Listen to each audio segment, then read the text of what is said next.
जय श्री जगन्नाथ सुधीवृंद। जड़े मनुष्य खाद्य पानीय बासगृह जेमितिका दरकार सेमितिका मनुष्य खाद्य खाई सारिबा परे शौच हेबा निहाती आवश्यकता अछि। आग काल रे लोक माने सिना बाहर को जाउथिले शौच करिबा पई, किंतु वर्तमान घरे घरे समस्तंकर शौचालय।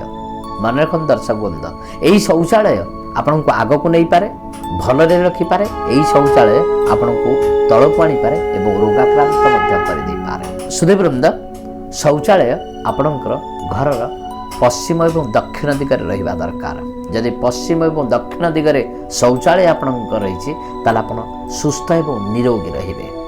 यदि शौचालय को दक्षिण एवं पश्चिम दिग छाड़ी पूर्व दिगरे, उत्तर दिगरे, ईशान्य कोण रे, अग्नि कोण रखि जंती ताहले आपणको अर्थर अभाव, शारीरिक असुस्थता, मानसिक अस्थिरता एवं रोग आपणको देखा दे पारे।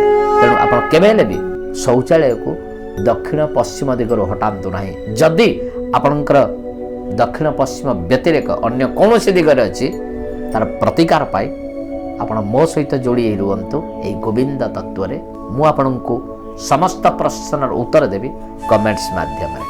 जय श्री जगन्नाथ।